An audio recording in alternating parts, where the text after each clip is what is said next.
ఇంకొకటి కూడా గమనించండి, బ్రాంచెస్, ప్రైవేట్ స్కూల్ కావచ్చు, ప్రైవేట్ కాలేజీలు కావచ్చు, ఎన్ని బ్రాంచ్లు అండి? ఒక తిరుపతి కావచ్చు, ఒక నెల్లూరు కావచ్చు, విజయవాడ కావచ్చు, విశాఖపట్నం కావచ్చు, మన ఏరియా అంతా చూసుకోండి. ఒక కాలేజీకి ఒక పేరుతో ఎన్ని బ్రాంచ్లు ఓపెన్ చేస్తూ ఉన్నారు. ఏమయ్యా నిద్రపోతూ ఉన్నారు గవర్నమెంట్ ఏమన్నా? ఇదే గవర్నమెంటు ప్రైవేట్ కాలేజీలు ఓపెన్ చేసినటువంటి బ్రాంచెస్ను బంద్ చేయించండి. అదే గవర్నమెంట్ బ్రాంచెస్ ఓపెన్ చేయండి. ప్రతి ఒక్క ప్లేస్లో, ఒక కోడూరే కావచ్చు, రైల్వే కోడూరులో కావచ్చు, పెట్టండి. ఒక 4 సెంటర్లు పెట్టండి, గవర్నమెంట్ సెంటర్లు.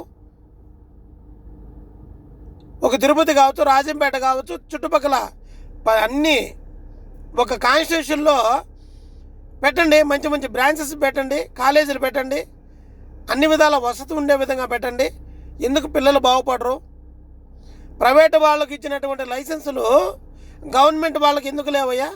గవర్నమెంట్ వాళ్ళు ఏమన్నా చదువు చెప్పని వాళ్ళ? మంచి ఎక్స్పీరియన్స్ లెక్చరర్స్ ఉంటారు అందరూ కూడా. అందులో మంచి ఎక్స్పీరియన్స్ స్కూళ్ళల్లో కూడా టీచర్స్ ఉంటారు.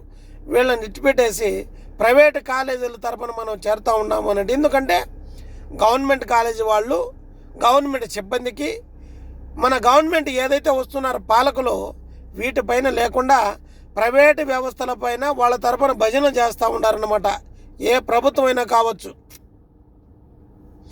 ప్రైవేటు వ్యవస్థలపైన భజనలు చేస్తే వాళ్ళపై నుంచి ముడుపులు అందుతాయి. కాబట్టి ఇలాంటి చిల్లరి ఆలోచనలతో ప్రభుత్వాలు బీద ప్రజలను మోసం చేసి ఓట్లు వేయించుకొని ఆ పథకాలు ఈ పథకాలు అని చెప్పి మోసాలు చేసి చదువుకునే పిల్లలు లక్షల మంది ఖాళీగా ఈ డ్రగ్స్కు, మందులకు, ఇతరోత్తర ఎన్నెన్నో అనవసరమైనటువంటి ఆలోచనలకు దిగజారిపోయినారు పిల్లలు, చదువుకునే పిల్లలు. ఎందుకంటే చదువుకున్న తర్వాత ఉద్యోగాలు లేవు.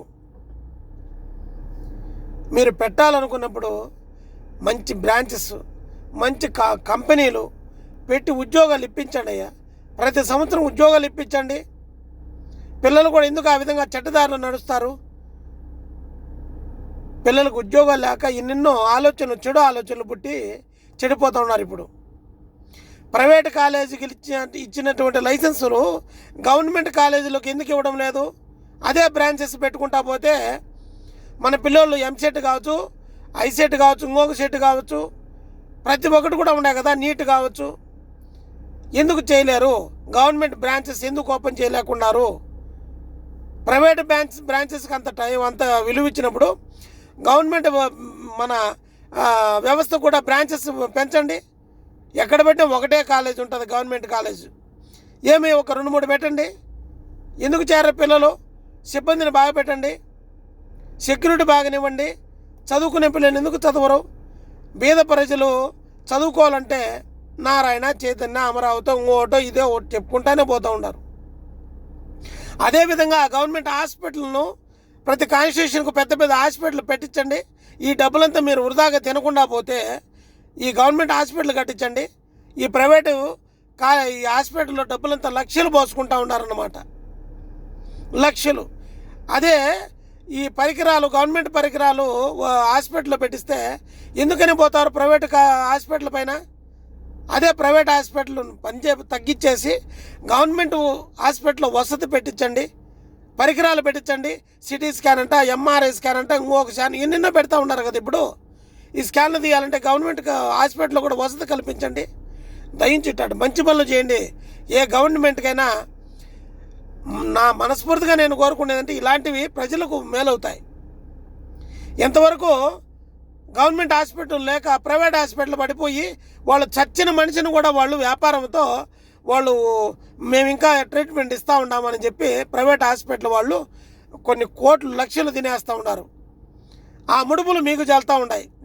ఏ గవర్నమెంట్ ఫామ్ చేసినా కూడా వాళ్ళకు ముడుపులు, ప్రైవేట్ వ్యవస్థ ఏ వ్యవస్థ అయినా కూడా వాళ్ళ తరపున మీకు చెందుతున్నాయి. కాబట్టి సిగ్గు లేకుండా మీరు ప్రజలను మొబ్బ పెట్టిస్తున్నారన్నమాట. వీళ్ళ తరపున వాళ్ళు, వాళ్ళ తరపున వీళ్ళు మాట్లాడడం సిగ్గు లేకపోతే సరే. మరి ప్రైవేట్ వ్యవస్థలకు ఇచ్చినంత విలువ గవర్నమెంట్ వ్యవస్థలకు ఎందుకు వేయడం లేదు?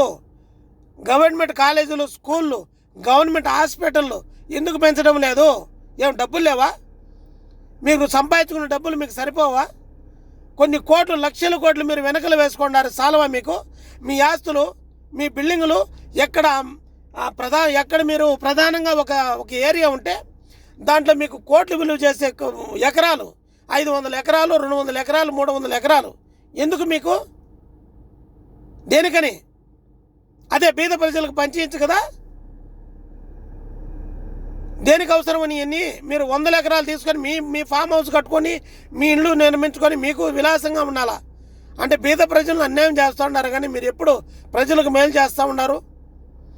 దయించి ప్రజలు మనం కూడా గళం ఎత్తకపోతే ఏ ప్రభుత్వాన్ని కావచ్చు, ఒక ప్రభుత్వమే కాదు, ఏ ప్రభుత్వాన్ని నిలదీసే హక్కు మనకుంది. ప్రతి ఒక్కరు కూడా గళం ఇప్పండి, మనం బాగుపడతాం. దయించి అందరు కూడా నా మనం ఏంటంటే అందరూ మంచిగా మన పొజిషన్ పెంచుకోవాలనుకుంటే ప్రతి ఒక్క గవర్నమెంట్ నిలదీసినంత వరకు ఇదే విధంగా వీళ్ళు కొనసాగుతూనే ఉంటారు. జై హింద్, జై భారత్. తప్పు ఉంటే క్షమించండి, ఎవరైనా గమనించండి, ఆలోచన చేయండి.